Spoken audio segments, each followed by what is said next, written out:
Welcome to True Crime Case Files. In today's episode, we delve into a chilling case that rocked the quiet town of Conroe, Texas in the sweltering summer of 1997. A case that posed the question, can a face of an angel mask the heart of a devil? We unravel the story of a beauty queen who, behind her dazzling smile, harbored deadly secrets and unscrupulous ambitions. In the heart of Montgomery County, Conroe, Texas, David John Hall was a familiar face, known for his geniality and strong work ethic. At 39, David had established a stable career as a procurement manager at Derricks and Cables, a reputable pump jack supply company catering to the robust oil industry of the Lone Star State. A graduate of the University of Houston's Cullen College of Engineering, David had translated his academic prowess into a promising career, providing for his family in the burgeoning economic climate of the late 90s. David resided with his family in a modest, well-kept home in the Woodland Estates, a neighborhood that echoed with the laughter of children and the hum of lawnmowers on weekends. His life was deeply intertwined with his high school sweetheart, Donna, a former Miss Montgomery County, and their daughter, Victoria, a bright 16-year-old with aspirations that mirrored her mother's pageantry success. In the days preceding his untimely demise, David's focus was on the future. He had been avidly following the news of the Pathfinder probe's Mars landing, drawing parallels between the mission's pioneering spirit and his own dreams for his daughter's education. David was inspired by the era's technological advancements and hoped to instill this sense of wonder and ambition in Victoria. David was a man who valued education, often sporting his University of Houston cap during weekend barbecues, where he would grill steaks and reminisce about his college days with neighbors. His relationship with his mother, Lurked, was one of deep affection and mutual respect, often highlighted by their shared love for the Houston Astros, despite the team's middling performance that season. Described by colleagues as the kind of man who always had time for others, David was gearing up for a family vacation to the Texas Gulf Coast, a much-needed respite from the sweltering summer heat. Unbeknownst to him, the days leading up to his death would be the final chapters of a life cut tragically short, a narrative that would soon grip the community and expose the darkest facets of human nature. The morning of June 18, 1997, dawned like any other in Conroe, Texas, with the promise of another sweltering summer day. The local radio stations were abuzz with the latest chart toppers setting the tone for what should have been a carefree start to the day. But for the employees of Derricks and Cables, the day would take a harrowing turn. At approximately 7:30 a.m., as the early rays of the sun glistened off the chrome of the parked pickup trucks, Jim Walters, a colleague and friend of David John Hall, arrived at the company's gravel lot. The air was thick with humidity, a precursor to the oppressive heat that would soon envelop the town. Jim, a field technician, was looking forward to discussing the Chicago Bulls' recent victory over the Utah Jazz in the NBA Finals, a topic that had dominated water-cooler conversations. However, as Jim approached his usual parking spot, he was met with a scene that would haunt him for years to come. There, beside his blue Ford F-150, lay the lifeless body of David John Hall. The sight of David John, so still against the gravel, was a stark contrast to the vibrant man Jim had known. His instinctive response was to rush to his friend's side, but the grim reality set in, and he recoiled in shock. Struggling to process the scene before him, Jim fumbled with his Motorola StarTAC cell phone to dial 911. His voice trembled as he spoke with the dispatcher, the gravity of the situation rendering him nearly speechless. He reported the discovery of David John's body, noting the absence of any visible weapon, and provided his location to the authorities. The Conroe Police Department responded with urgency, their vehicles cutting through the light morning traffic. The community, largely insulated from violent crime, was about to be thrust into the spotlight, with local news outlets descending upon the town to cover the unfolding tragedy. As the police secured the area, bystanders gathered at a distance, exchanging whispers and glances that spoke of their collective disbelief. The tranquility of their small town had been shattered, and the ripple effects of David John Hall's death would soon reveal a sinister undercurrent that had long flowed beneath the surface of Conroe's serene facade.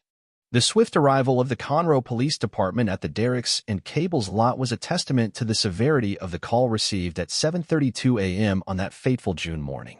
Led by Detective Charlene Loomis, a seasoned investigator with a keen eye for detail, and her partner, Detective Mark Jenkins, known for his methodical approach, the team set out to piece together the final moments of David John Hall's life. The crime scene was a stark juxtaposition to the usual bustle of the industrial area. which lay eerily silent except for the murmurs of the growing crowd and the distant hum of morning traffic. The detectives noted the lack of visible disturbances around the body, no signs of a scuffle or attempted robbery. David John lay adjacent to his pickup truck, his briefcase and a spilled cup from the local Java Joe's coffee shop beside him, painting a picture of a morning routine abruptly interrupted. Detective Loomis observed the clean trajectory of the bullet wound, suggesting a calculated, close-range shot. The absence of a weapon suggested that this was not a case of suicide but a deliberate act by an external assailant. The detectives cordoned off the area with yellow police tape, preserving the integrity of the crime scene as the forensics team arrived. Clad in their white suits, the forensics experts began their meticulous examination. They collected the spent shell casing and took swabs for gunpowder residue, while the crime scene photographer documented every angle. Detective Jenkins coordinated with the team to ensure that tire tracks and footprints were cast before the day's heat could compromise them. As they worked, the local media, including reporters from the Conroe Courier, gathered information from a distance, their cameras capturing the somber activity. The detectives remained tight-lipped, aware that every detail mattered and that the perpetrator was still at large. The investigation was already pointing to a premeditated murder, but the motive remained shrouded in mystery. With no immediate suspects, the detectives knew they had to delve deeper into David John's life to uncover the truth behind his untimely demise. In the summer of 1997, as the nation was gripped by the Mars Pathfinder mission's impending landing and the world mourned the loss of fashion icon Gianni Versace, Conroe, Texas, was facing its own turmoil. The local authorities were investigating the murder of David John Hall, and suspicion had fallen on 21-year-old Ulrich Barnard. Known locally for his rebellious streak and aspirations of skateboarding fame, Barnard's presence near the crime scene on the day of the murder drew immediate attention from law enforcement. Barnard, who spent most of his days practicing kickflips at Candy Cane Park, was no stranger to the Conroe Police Department. His previous misdemeanors, mostly for petty theft and vandalism, had made him a recognizable figure to the officers. On the day of Hall's murder, several witnesses reported seeing Barnard at the nearby 7-Eleven, a mere 5-minute skate from the Pump Jack Supply Company where the body was discovered. During a tense interrogation, Barnard sat across from Detective Charlene Loomis, his demeanor a cocktail of defiance and agitation.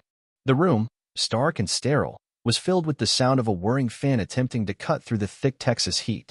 Barnard's alibi was that he had been at the local skate shop, purchasing a new set of wheels for his board, a fact corroborated by a receipt timestamped an hour before the murder was estimated to have occurred. Despite his alibi, Barnard's proximity to the crime scene and his known disdain for Hall, stemming from a public altercation at a community event the previous month, kept him squarely in the crosshairs of suspicion. The interrogation stretched on, with detectives pressing for inconsistencies in his story. Yet, no direct evidence linked him to the crime, and with a solid alibi, the focus of the investigation began to shift. The case against Ulrich Barnard, while initially compelling to the Conroe police, was unraveling. The detectives were left to consider the unsettling possibility that the killer was still at large, moving freely within the unsuspecting community of Conroe. As the investigation continued, the authorities hoped that emerging leads would guide them to the true perpetrator behind the tragic death of David John Hall. The summer of 1997 was a period of national attention on the cloning debate after the birth of Dolly the sheep and Microsoft's release of Internet Explorer 4. Meanwhile, the small town of Conroe, Texas, was grappling with a second tragedy. Just 2 months following the murder of David John Hall, his mother, Lorette Hall, aged 67, was found deceased in the parking lot of the Conroe Recreation Center. Lorette, a retired schoolteacher with a penchant for literature and a regular at the weekly bingo nights held at the rec center, was discovered by fellow bingo enthusiasts who had arrived early to secure their lucky seats. The scene was a stark contrast to the lively atmosphere that typically filled the rec center, which now featured police tape and flashing lights from the squad cars. The Conroe Police Department, still deep into the investigation of her son's murder, was now facing the grim task of unraveling the circumstances surrounding Lorette's death. The local news outlets, including the Courier of Montgomery County, quickly picked up the story, and the community watched in horror as the Hall family was struck by another blow. Detective Charlene Loomis, who had been leading the investigation into David John's murder, was once again on the scene, her face a mask of professional detachment as she surveyed the area. The initial assessment suggested that Lorette had been the victim of a violent assault. Her purse was missing, leading to early speculation about a robbery gone wrong. As the news of Lurked's death spread through Conroe, residents gathered at local establishments like the Waffle House, discussing in hushed tones the possibility of a connection between the two deaths. The sense of safety that once permeated the town was now replaced by a cloud of suspicion and fear. The investigation into Lurked Hall's death was intensifying, with detectives considering all angles, including the chilling prospect that the murders of mother and son were perpetrated by the same individual. The community of Conroe, still reeling from the initial murder, now found itself at the epicenter of a potential serial crime, with more questions than answers. On the morning of August 25, 1997, as Conroe, Texas, braced itself for another day under the relentless summer sun, the investigative team of the Conroe Police Department received a call that would inject new momentum into the Hall murder case. The skies were clear, and the air was still, a stark contrast to the turbulent developments that were about to unfold. A local pawnshop owner, Earl Jenkins, had been sorting through his inventory when he stumbled upon an item that sent a chill down his spine. Among the myriad of objects that passed through his shop, a recently pawned handgun stood out. It was not its make or model, a common Smith & Wesson revolver, that caught his attention, but rather the timing of its acquisition and the nervous demeanor of the individual who had pawned it. Earl, recalling the details of the Hall murders that had been extensively covered by the Houston Chronicle, felt a civic duty to alert the authorities. The weapon matched the description provided by the police of the suspected murder weapon. With no hesitation, he reached for his landline, the cord stretching across the counter as he dialed the number for the Conroe Police Department. Detectives Loomis and Jenkins arrived promptly, their Ford Crown Victoria police cruiser reflecting the morning light as they parked in front of the pawnshop, nestled between a Radio Shack and a Blockbuster video store. They entered the establishment, the bell above the door announcing their arrival. Earl handed over the revolver with a solemn nod, understanding the gravity of his discovery. The forensics team was immediately dispatched to the pawnshop. They collected the revolver, ensuring it was properly bagged and tagged for evidence. Back at the station, the ballistics experts worked diligently, comparing the markings on the bullets recovered from the crime scenes with those test-fired from the revolver. The results were conclusive. It was a match. This breakthrough evidence reinvigorated the investigation, providing a tangible link to the killer. The detectives knew that tracing the history of the weapon would be crucial. Who had pawned the gun, and more importantly, how had it ended up in their possession? The answers to these questions would prove pivotal in solving the tragic murders of David John Hall and his mother Lurked. Victoria Vicky Hall, at 16 years old, found herself in the midst of a nightmare scenario. The Conroe High School student, known for her aspirations in the local beauty pageant circuit, was the daughter and granddaughter of the victims. In the days following the shocking events, she maintained a semblance of normalcy, attending rehearsals for the upcoming Stars Over Texas pageant, a regional precursor to the state competition. Vicky's world, however, was far from the glitz and glamour of the stage. As the Conroe Police Department deepened their investigation, they began to scrutinize her as a possible suspect. On August 30, 1997, under the harsh fluorescent lights of the interrogation room, Vicky sat across from Detectives Loomis and Jenkins. The detectives, aware of the delicate nature of questioning a minor, proceeded with caution. The interrogation was a stark contrast to the celebratory mood that had swept Conroe when the Houston Comets had won their inaugural game in the newly formed WNBA. Vicky, composed yet visibly fatigued by the ordeal, answered the detectives' inquiries. She recounted her whereabouts, her relationship with her family, and her activities in the days leading up to the murders. Her responses were measured and her demeanor cooperative, though the weight of suspicion cast a shadow over her youthful dreams.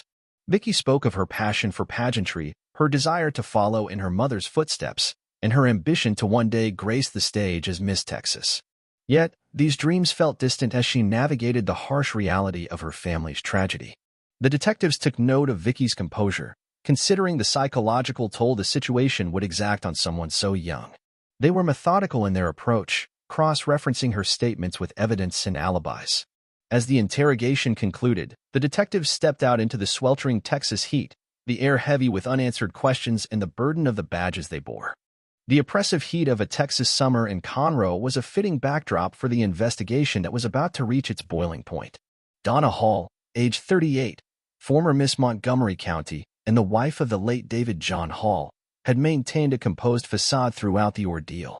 Her beauty pageant poise had served her well in the public eye, but behind closed doors, the detectives were beginning to see through the cracks. On September 10, 1997, Detective Charlene Loomis sat across from Donna in an interrogation room that felt even more stifling than the weather outside. Donna, with her carefully styled hair and manicured nails, seemed a picture of suburban sophistication. Yet, as the detectives probed, her veneer began to slip. She spoke of her life as David John's wife, her volunteer work at the St. Vincent, Delaware Paul thrift store, and her role as a mother to Vicky. However, when questioned about her financial situation, Donna's composure wavered. The Hall family had appeared to be the embodiment of the American dream, yet the reality was a tangled web of debt and deception. Donna's gambling addiction had been a well-kept secret, one that had driven her to desperate measures. The detectives presented the evidence of the pawned revolver, linking it to Donna through a series of transactions that traced back to the local casino's ATM receipts, time-stamped and indisputable. As the interrogation continued, Donna's resolve crumbled. The detectives learned of her mounting debts and the life insurance policies taken out on David, John, and Laurette. It became clear that Donna's angelic exterior masked a heart capable of devising a devilish plan for profit. The case that had baffled the Conroe Police Department was unraveling, revealing a narrative of greed that had culminated in the cold-blooded murder of a husband and mother-in-law. Donna Hall, once revered for her charm and grace, stood accused of orchestrating a deadly scheme that would shock the community to its core. Under the relentless glare of the summer sun on September 15, 1997, the Conroe Police Department made their way to the Hall residence, a place once filled with the warmth of a family and now the epicenter of a chilling investigation. The community of Conroe, still reeling from the recent shockwaves sent by the UPS workers' strike, found itself grappling with a different kind of unrest that hit closer to home.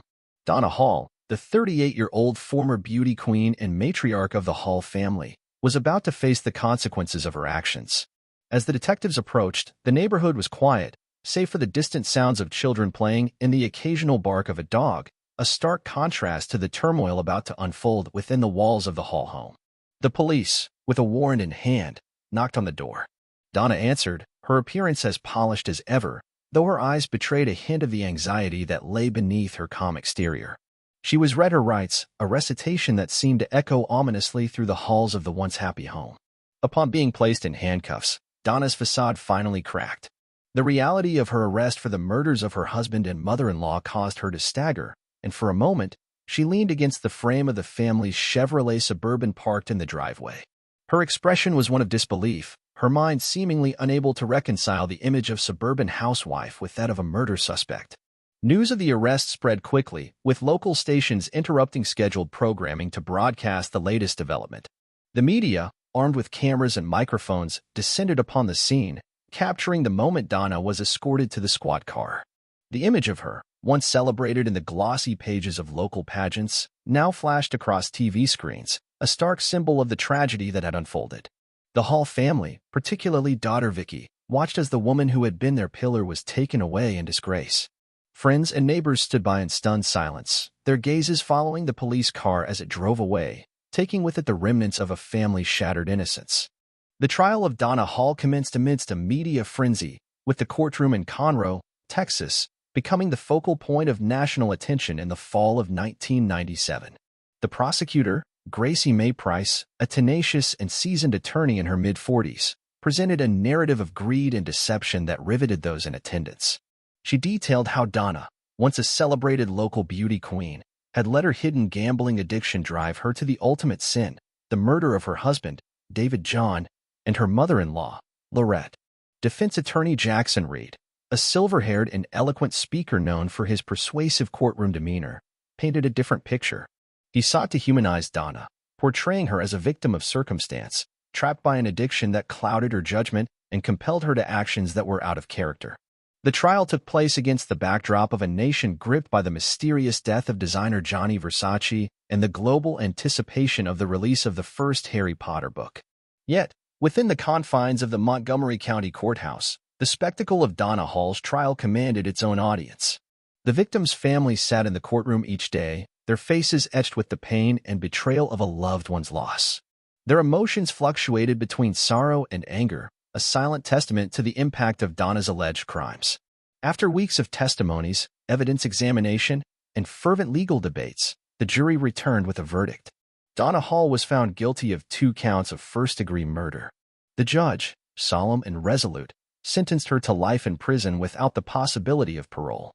The sentence was met with mixed reactions, some feeling justice had been served, while others debated the complexities of the human psyche that could lead to such a tragedy. As the gavel fell, the effects of the verdict rippled through the courtroom. For Donna, it was the end of the line. For the victims' friends and family, it was a somber resolution to a chapter of their lives they wished had never been written. In the wake of Donna Hall's conviction and sentencing, the town of Conroe, Texas, slowly began to turn the page on a chapter that had captivated and horrified its residents. The summer of 1997, with its notorious headlines, from the Mars Pathfinder's historic odyssey to the international uproar over Princess Diana's tragic death, had also witnessed the unraveling of one of its own domestic tragedies. Victoria Vicky Hall, now a high school senior, faced the world without her parents, her aspirations of beauty pageant glory long since abandoned.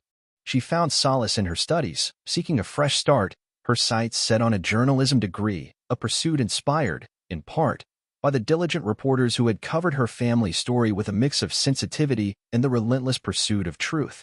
Detectives Charlene Loomis and Mark Jenkins, the architects behind the case's resolution, continued their service with the Conroe Police Department, their careers forever marked by the Hall case. Their success in bringing Donna to justice bolstered their reputations as 2 of the department's finest. Ulrich Barnard, the local delinquent once suspected of involvement in the murders, seized the opportunity for a clean slate. He moved to Austin, Texas, where the burgeoning tech scene of the late 90s offered new beginnings far from the skate parks and suspicions of Conroe. The Hall family and friends, particularly those who had known Donna in her pageant days, grappled with a complex mix of emotions. The woman they had admired for her poise and community involvement was now a convicted murderer. Some found forgiveness, while others harbored a lingering sense of betrayal.